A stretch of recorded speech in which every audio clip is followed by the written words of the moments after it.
She had to soften the blow, sugarcoat it, mix in some of the faint, if unrealistic, hope she herself was clinging to. I think Nix is just confused, cheerily finally told them, hoping the three fillies would accept her explanation. Why would she be confused? Sweetie Belle asked. You see, girls, Nix didn't remember being Nightmare Moon when she was in class with us, but because of what happened, now she does. She remembers everything, and I think she's just confused now. She doesn't really know which pony she is supposed to be, the Nightmare Moon every pony fears or the Nix that was your friend.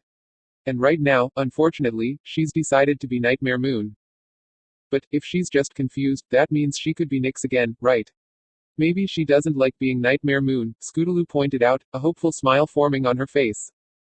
Yeah, I mean, if she was really Nightmare Moon, she wouldn't have let my big sis and her friends go, Apple Bloom said confidently. That proves she is still Nix. With some difficulty, Cheerily forced a smile. I hope you're right, girls. Still, why don't you run along and try to take your minds off of it? Cheerily suggested. She shifted in her seat, sinking deeper into the warm embrace of her chair and blanket. And please make sure the door is locked when you leave. The three fillies nodded before jumping down from Cheerily's couch, thanking her, and slipping out her front door. They trotted to the sidewalk and began to walk side by side down the street. I feel bad for Nix, Scootaloo said, glancing at her two friends. I can't imagine what it would be like to be confused about who you are. Sweetie Belle nodded. Yeah, it's probably like having a different cutie mark on each of your flanks. You wouldn't know if your special talent was supposed to be one or the other. Too bad we can't do anything to help her, Scootaloo said as her ears drooped. Yeah, too bad, Sweetie Belle agreed. She and Scootaloo continued to walk, but, after several steps, they realized that Apple Bloom wasn't following them. Looking back, they saw she had stopped dead in her tracks. Her head was bent down, and her eyes were focused down at the ground. Hey, Apple Bloom, you okay? Asked Scootaloo. Apple Bloom was quiet for a few moments more before snapping her head up. Crusaders, we have a friend who doesn't know who she is, she announced like a general speaking to her troops. She's up in that big nasty castle, lost and confused, and do you know what she needs? No, Sweetie Belle replied, not understanding why Apple Bloom was acting or speaking the way she was. Well, I do. Apple Bloom snapped, marching back and forth in front of her friends. She needs somebody to remind her who she is. To remind her that she has friends that want to play with her in the sunshine again. And we're just the ponies to do it. Scootaloo smiled confidently and pumped her hoof in the air. Yeah, let's go show Nix that cutie mark Crusaders stick together no matter what. Girls. Sweetie Belle interrupted. You do realize Nix is in that big castle, the one guarded by all those big scary ponies in armor, right? So, we'll just sneak past the guards, Apple Bloom said confidently. Yeah, we could be cutie mark Crusader, Scootaloo began, only to fall silent and look over at her friends. What's a pony called when they sneak into places like castles? Boogie Mare, suggested Apple Bloom. No. Infiltrator, Sweetie Belle offered. Close, but no. Sweetie Belle and Apple Bloom looked at each other for a moment, trying to think. Sweetie Belle's eyes then lit up as she thought of the perfect word. Spy. That's it, Scootaloo said with a bounce. We'll be cutie mark Crusader spies. Apple Bloom and Sweetie Belle smiled, and the three friends high-hoofed before quickly galloping down the street to make their plans. Tilda. Nightmare Moon descended a spiraling stone staircase, thankful to have a few minutes to herself. The past week had been all about transferring the power over Equestria from the Royal Pony Sisters to her. Members of the Children of Nightmare were put into important positions of power, if they weren't already in such positions, and the government was once again functioning. There was some resistance. Despite the news that her husband had joined the Children of Nightmare, Princess Cadence, along with some of the other minor princes and princesses of Equestria, had gone into hiding. The consensus between Spell Nexus and other important ponies was that they were building a rebellion, but Nightmare Moon wasn't worried. Cadence was the only alicorn among the rebels, and she was only of partial alicorn blood. She was immortal, and, just as she had no hope of moving the sun in the sky, she had no hope of defeating her, Equestria's queen. Truthfully, Nightmare Moon wanted to forget about it all until the next day. It was past 6. She had put in a full day's work, like much of the castle staff that was leaving at this hour, but she still hadn't earned a respite from her royal duties. Nexus expected her in the dining hall soon. He had arranged for her to meet with several minor princes and princesses over dinner. They were those of royal blood who had sided with her new regime, and they all shared her turquoise eyes. It was a sign that Nexus was spreading her blessing around quite freely. Truthfully, Nightmare Moon was starting to get a little sick of seeing every pony around her with the same color eyes. She decided that, as soon as she was done here, she was going to tell Spell Nexus that she wasn't going to attend dinner, that she just wasn't in the mood. She was the queen of Equestria, what was he going to do? Reaching the bottom of the staircase, Nightmare Moon pushed the thoughts from her mind and strode down the dimly lit hallway. She was down in her castle dungeons, and she passed by many empty cells until she reached the one at the very end, the only occupied cell. Twilight Sparkle sat up from her cot, having wrapped herself tightly in a blanket. She was unharmed but still bore one sign of her imprisonment. The metal collar that was secured to her neck blocked her magic, ensuring she could not escape through teleportation or even by levitating a key. Nightmare Moon looked in on Twilight for a time, staring at her through the bars, before finally speaking. I trust the guards have been treating you as I ordered. They bring me my meals and nothing else, Twilight replied softly. Good. That's good. Are your injuries healing well? Twilight looked down at her front right leg, shifting it gingerly. My ankle is still a little tender, but I'm fine. She paused for a moment before looking back to Nightmare Moon. How are you doing? I am perfectly fine. I am the queen of Equestria. Every pony is enjoying the beauty of an eternal night, the children of Nightmare are settling into control of the government, and Equestria is mine to rule. I couldn't be happier. You don't sound happy, Twilight pointed out. Nightmare Moon's eyes pulsed, and her distant gaze turned into an irritated glare. What would you know about how I sound when I'm happy? Because I've seen you happy, Nyx. I've heard you laugh and seen you smile. You may say you're happy, but I can tell you're not. You don't know what you're talking about, Nightmare Moon snipped. And what would you have me do if I wasn't happy, Twilight? Would you have me give up the crown, or perhaps you want me to release Celestia and Luna? Yes, Twilight answered eagerly. She moved out from underneath her blanket and to the cell door, getting as close as she could to Nightmare Moon. Then you would have me sign away my own freedom. The moment Celestia and Luna are free, they will work together to make sure that I take their place. Nightmare Moon gritted her teeth and lowered her head down so she was at eye level with Twilight. I will not spend another 1,000 years banished to the moon. You and Celestia have made it perfectly clear that no matter what I do, no matter how well I behave, I am, and forever will be, an enemy to Equestria. It is too late to go back now, Twilight, even if I wanted to. But do you want to? Twilight asked hopefully. Nightmare Moon offered no reply. She turned with a huff and strode back towards the staircase. Twilight watched her for as long as she could. She pressed her face up against the bars and strained her ears. She stayed there until she couldn't hear hoofsteps anymore, and only then did she climb back into her cot. She wrapped herself back up in her blanket and laid her head down on her pillow. She lifted a hoof to try and dry her eyes, but it was a fruitless effort. No matter how much she tried, she couldn't keep herself from crying. Tilda tilda tilda. Halt. Who goes there? A guard snapped from the top of the castle gatehouse. Apple delivery, Big Macintosh called up to the guards in his deep, calm drawl. He was hooked to a wagon filled with several baskets of ripe, red apples. Y'all ordered them yesterday. The guards on the top of the gatehouse flipped through some paperwork before poking their heads over the edge again. Proceed. Unload the wagon just inside the gate and then leave. You got that? Yep, was all Big Macintosh said in reply as the castle gates opened in front of him. The moment he could, he pulled his cart inside. Then, as he had been instructed, Big Macintosh unloaded the baskets of apples and left soon after.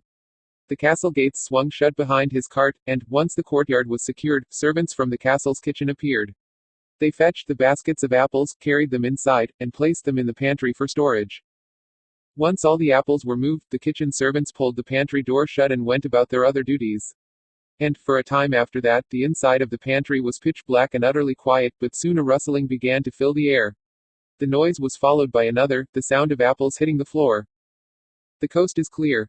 After some straining and grunting, a light flared to life in the room.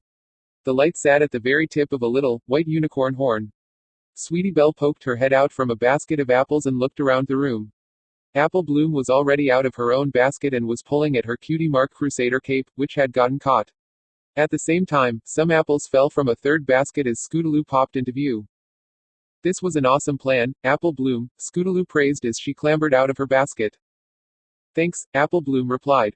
It's a good thing I overheard Applejack and Big Mac talking about the delivery to the castle. I don't know how we would have gotten in otherwise. But what do we do now that we're here? Sweetie Belle asked Apple Bloom. Simple. If Nyx is in the castle, she has to eat sometime, right? Well, that's the best part about us being in the kitchen and it being so close to dinner time. We'll just wait until some pony makes her dinner. And then we'll use our super spy skills to follow that pony, and she will lead us right to Nyx. Scootaloo interrupted before striking a dramatic kung fu pose. But we aren't even in the kitchen. We're in a pantry, and we don't have super spy skills, Sweetie Belle pointed out. Well, it's still a solid plan, Scootaloo weakly defended. Hey, get some of those apples, a fourth voice spoke from outside the door. The three fillies jumped. They ducked into a corner of the pantry, behind some bags of potatoes, just as the door opened. One of the kitchen workers stepped inside, lingering just long enough to grab one of the baskets. He then turned to leave, letting the door swing shut under its own weight.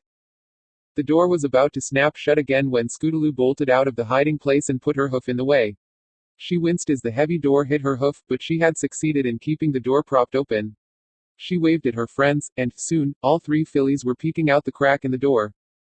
There seemed to be two sides to the kitchen. On one side, a team of chefs were making a bunch of very plain-looking meals that were probably for the ponies that worked in the castle. On the other side of the kitchen, however, one chef worked diligently on a few smaller plates, stacking them with food that looked much more appetizing. I bet that's Nix's dinner, Scootaloo whispered, pointing at the chef working away from all the others. What makes you think that? Asked Apple Bloom. Well, she's supposed to be queen or something. I've never seen food like that before, so it must be something really fancy, and queens eat fancy food. Makes sense to me, Sweetie Belle said. Apple Bloom pursed her face up in contemplation. How are we gonna follow him to where Nix is? Look, Scootaloo said as she pointed with her hoof. He's putting some of the plates onto that cart. We'll just take one of those big silver lids he's using to cover the plates with and hide on the bottom of the cart. But how are we gonna get that lid? Apple Bloom asked. The answer, this time, came from Sweetie Belle. She grunted and shut her eyes tight as her horn began to glow. Shakily, one of the largest silver plate covers began to float up, moving lazily along the ceiling towards where the crusaders were hiding. It dipped and bobbed a number of times as Sweetie Belle struggled, but it remained aloft. Scootaloo smiled and eagerly watched as the lid floated through the air. That's it, just a little closer. I can't do it, Sweetie Belle whimpered as she began to sweat. Come on, Sweetie Belle, Apple Bloom said, trying to encourage her, just a little farther. I just can't, Sweetie Belle answered, her magical grasp on the silver lid breaking. The lid dropped, landing on the floor with a clatter. The abrupt noise caused many of the cooks in the kitchen to jump, and all eyes fell on the cover. The nearest unicorn, the one who had been preparing the fancy food, trotted over to the silver lid. He picked it up magically and looked at the floor beneath it. He expected to find some ruined food, but there was nothing there. Confused, the cook raised his gaze and noticed the pantry door was open. Curiosity getting the best of him, the chef used his magic to open the pantry door while keeping the serving dish lid in the air beside him. He looked all around the pantry, but when he saw nothing out of place, he looked back at the other chefs and shrugged. With no apparent explanation for where the lid had come from, the chefs went back to their tasks, writing off the event as a mystery. The chef that currently held the mysterious plate cover went back to work as well. He picked up a particularly large plate, which was laden with a number of sugary desserts, and, after wiping the bottom rim of the lid with a cloth, he placed it over the top of the desserts. The chef then gently set the now covered plate on the bottom of the serving cart before returning to his cooking. Phew, nice move, Scootaloo, Apple Bloom whispered. At last possible moment, Scootaloo had grabbed her two friends and dove out of the pantry. The serving lid had come down right on top of the trio, and, before the chef could investigate, the three fillies had pressed their legs against the lid's interior. By doing that, they managed to keep themselves inside the lid even as it was lifted off the ground. Now the three fillies found themselves on the way to Nix, and they carefully dropped down from the interior of the lid. They stepped gingerly around the desserts on the serving tray while Sweetie Belle lit her horn, giving them some light. The tray itself seemed unnecessarily big for the number of desserts it held. The crusaders, however, were more focused on the treats themselves. Scootaloo licked her lips as she looked over the treats with wide eyes. Wow, these sure do look good. She picked up a dessert with a hoof. You think Nix would mind if we had some? She always liked to share the treats she brought to school with us, Apple Bloom remarked. Both she and Sweetie Belle were looking at the desserts just as eagerly as Scootaloo was, even as they felt the cart begin to slowly move. Tilda. Your dinner, Your Majesty, the waiter Hort Cuisine announced. He pushed the dinner cart into Nightmare Moon's bedroom and gave his queen a respectful bow. The royal chef also prepared a selection of desserts for you. They are in the platter on the bottom of the cart. Thank you, you can leave it there, Nightmare Moon replied. She had only just returned to her room herself and was in the process of removing her shoes. Hort Cuisine gave a nod and backed out of the room with a final bow before he pulled the door shut. Nightmare Moon only sighed. She had already grown tired of the constant pomp and circumstance the castle staff went through whenever she was around. Having cleaned off her eyeshadow, the now all-natural Nightmare Moon moved over to the food cart. She lifted the lid off her dinner and leaned in to inspect it. The royal chef had, of course, taken her very simple request and turned it into some artful, overly fanciful display. The sandwich was cut into weird shapes and stacked like some kind of sculpture. Her side salad had also suffered. The green leaves were garnished with garishly colorful flowers. The only thing that looked simple was the soup. Then again, it's hard to mess up soup. Leaving the sandwich and salad alone, Nightmare Moon levitated the soup over to the bed. She lay down and kept the bowl suspended nearby as she levitated a book up to her face. That was the one benefit she had come to enjoy as Equestria's new queen: access to the royal library. Some of the books she had been able to read were amazing, despite the few times she had tripped over books that reminded her of the Golden Oaks Library, Spike, or Twilight Sparkle. Holding the soup with her magic, Nightmare Moon drew out a spoonful and drank it gently. In spite of all that had happened, Rarity's etiquette lessons lingered with her. She did not slurp or spill. She ate the soup like a proper mare before turning open her book and continuing to read. Aku. Caught off guard, Nightmare Moon jumped. The soup slipped from her grip, and it took a desperate surge of magic to keep the contents of the bowl from splashing across her bedspread. By a small stroke of luck, she saved most of the soup, but the portion she couldn't save spilled onto her bed. It was an irritating mess, and Nightmare Moon cursed the soup and all the ingredients that comprised it.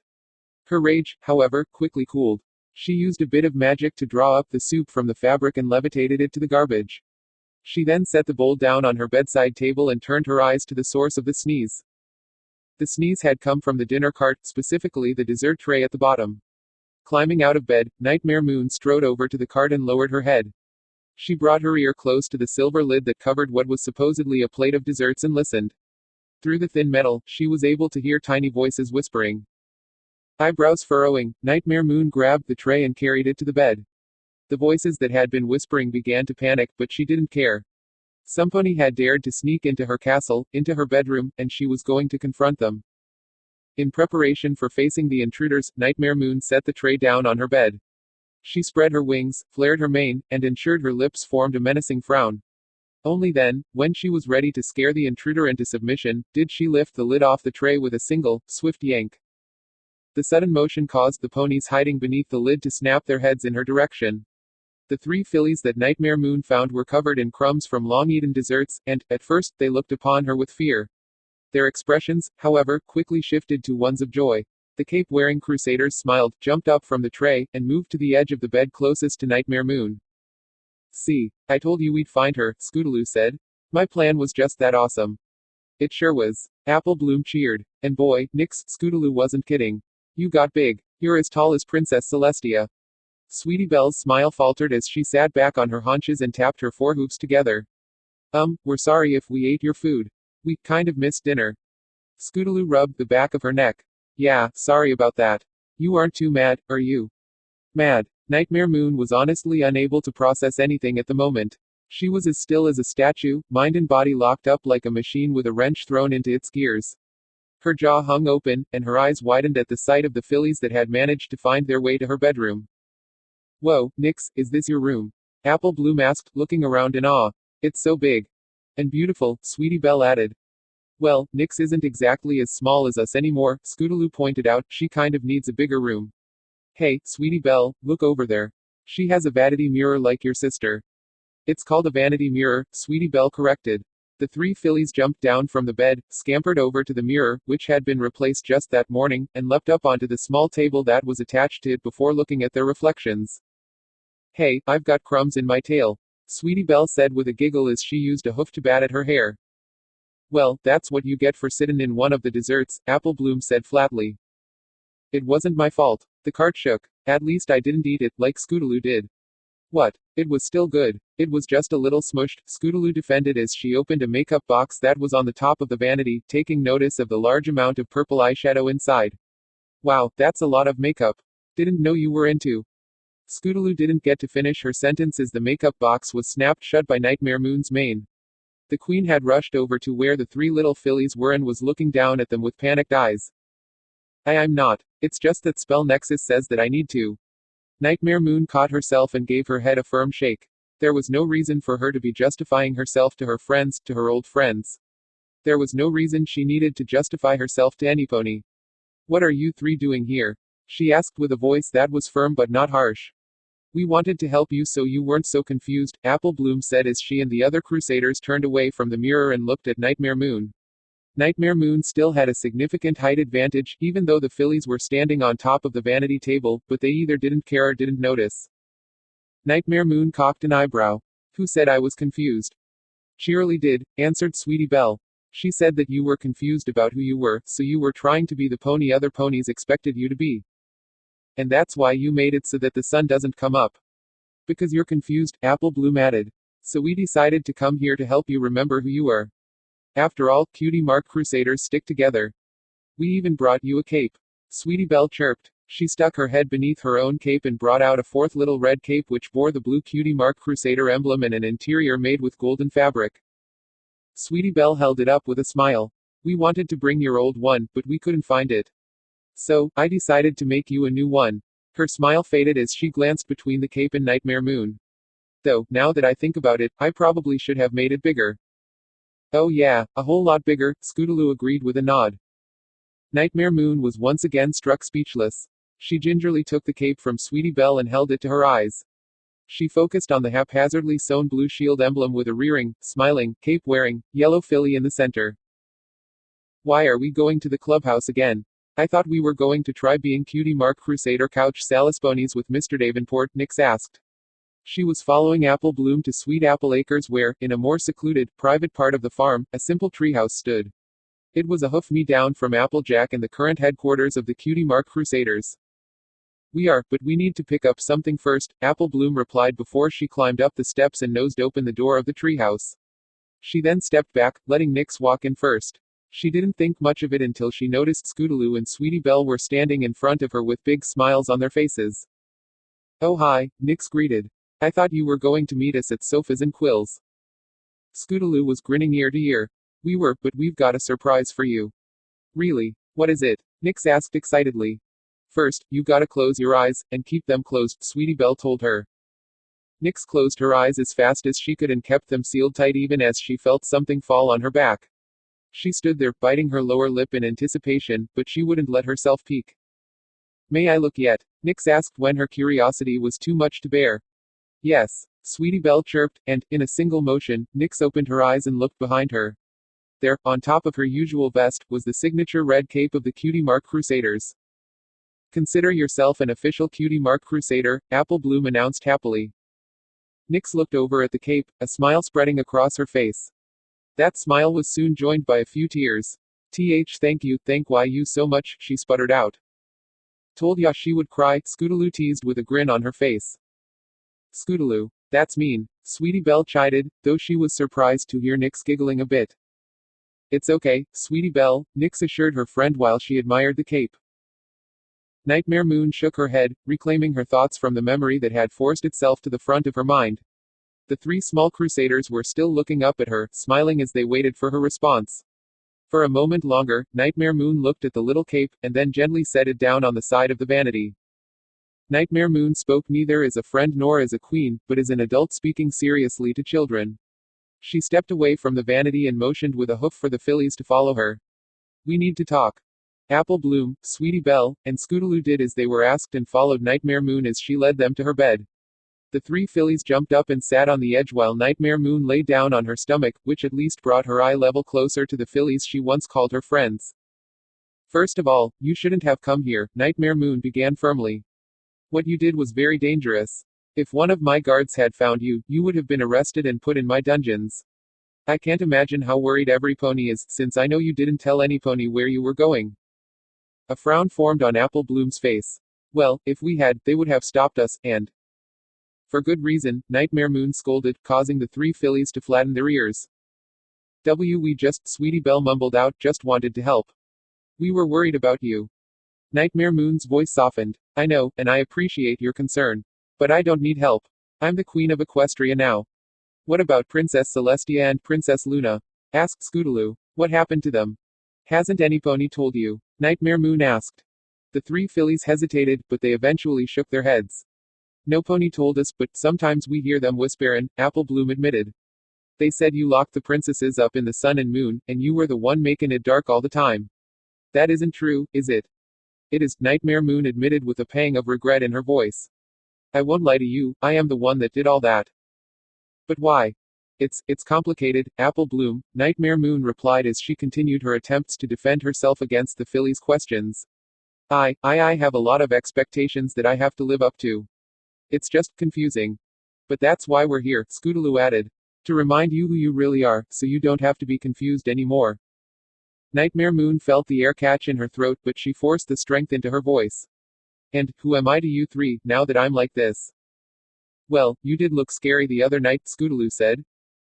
Nightmare Moon winced as those words dug deep.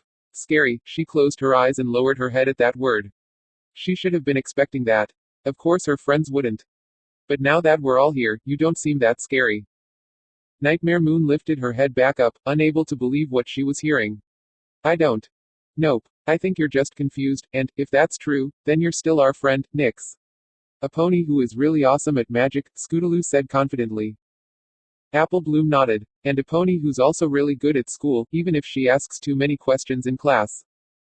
And who is always really nice and fun to play with, Sweetie Belle concluded. Nightmare Moon was finding it difficult to breathe. She couldn't shake away the tightness that was forming in her chest no matter how hard she tried to banish it. But, you do know who I am, don't you? You know that I'm Nightmare Moon, right? Shirley said that you were always Nightmare Moon, but we've never really met Nightmare Moon. We've only ever known you as Nyx, Apple Bloom explained. Sure, I'll admit, you look like Nightmare Moon now, but that doesn't mean you have to act any differently. Yeah, it doesn't matter what a pony looks like on the outside, said Sweetie Belle, reciting something Cheerily had said in class. It's who that pony is on the inside that counts. That, and getting a cutie mark, Scootaloo added. Hey, I bet you've got your cutie mark now. Oh, what is it? What is it? I don't have a cutie mark yet, Nightmare Moon replied, looking back at her painfully blank flank. Don't worry about it, Nyx. Every pony finds their special talent sooner or later. You'll just have to keep crusading with us until you find it. After all, that's what the cutie mark crusaders are all about, Apple Bloom reassured. I think I would like that, Nightmare Moon replied, letting herself smile. It was weak and tiny, but it was the first honest smile to grace her lips in several days. It was also destined to be short-lived. It was wiped away when the door to her bed chambers opened. I do apologize for this, my queen, but there is something that you should be aware of. There are reports that the monsters in the Everfree Forest have started to get restless. It may be in our best interests to, Nexus began, only to freeze up when he glanced away from the clipboard he was levitating in front of his nose and saw the three small fillies who were sitting on Nightmare Moon's bed. Tilda. They need to be made an example of, Nexus grumbled as he paced anxiously. Before Nightmare Moon could stop him, he had called for the guards. Apple Bloom, Scootaloo, and Sweetie Belle were now out in the hallway being held in custody by soldiers. They're fillies, Nexus, ones who were my friends, and who do not fully understand the situation, Nightmare Moon stated calmly. They meant no harm. It is not the intent that matters, but the action taken. They snuck into your castle and reached your bed chambers without detection. That kind of trespassing cannot be allowed, Nexus stressed. If we do nothing, how long will it be before assassins begin roaming these very halls? They need to be made an example of. So what would you have me do? Nightmare Moon snipped. Let them hang from the gallows. If that's what it takes to ensure your rule as queen is unquestioned, then yes. Nightmare Moon's face tightened to an angry scowl. I will not execute fillies, Nexus. Nexus stopped on the spot, caught off guard by Nightmare Moon's defense of the fillies. He then frowned and turned to face her. My queen, if I may speak frankly, you have already shown far too much mercy. You've allowed the mares who wield the elements of harmony to go free when they should be rotting in the dungeon with Twilight Sparkle at the very least. Now, because of that, these three fillies believed they could just waltz up to you like you are a regular pony, and such disrespect cannot be condoned. Is it not I who decides what can be condoned? Nightmare Moon asked. Am I not your queen? You are, Nexus said with a respectful bow of his head, but I ask for you to listen to your own words, my queen. You are not acting like yourself. How so? Nexus moved a step closer, his voice becoming gentle yet confident. My queen, you are the most glorious alicorn to ever grace Equestria. You are mightier than Celestia, and the night glistens with greater beauty than it ever did when it was under Luna's care. Your form is far more magnificent than theirs. You are the one true queen of Equestria, whereas the sisters were only princesses treating this kingdom like a pet that needed to be coddled. Think of what you've done in the past, Nexus continued as he raised a hoof dramatically. You struck down royal guards at the summer sun celebration with lightning for simply drawing too close to you.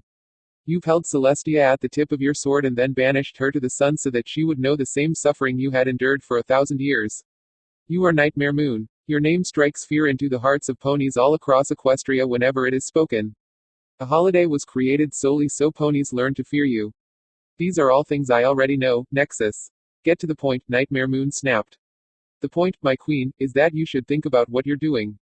Do not view those fillies as friends you had in ignorance. View them as they are, trespassers in your castle who have insulted you, who have approached you as if you were some common mare. These are indignities you should not have suffered, and thus they need to be punished. They need to be taught a lesson, and, through their punishment, all of Equestria will learn that you are not to be trifled with. Nightmare Moon scowled and turned her attention to her closed bedroom door. She was silent for a long time, but then she sighed. You are right, Nexus. I, as Nightmare Moon, cannot consider those three my friends anymore. They are fillies who have trespassed in my castle, and, Nightmare Moon's voice caught in her throat. She needed to take a fresh breath to force out the last few words. And they need to be punished. A pleased smile grew onto Nexus's lips, and he moved towards the door. Then I'll make the arrangements. The fillies will hang in the wind before dinner tomorrow. No, Nightmare Moon said firmly, they are not to be hanged, spell Nexus. But your majesty, don't you think, Nexus began, only to fall silent under Nightmare Moon's cold, hard gaze. You will lock them in the dungeon. That should teach them a lesson. Nexus puckered his lips, thinking about Nightmare Moon's proposed punishment before his smile returned. Of course, my queen. They shall learn their lesson and then be able to spread it to the general public.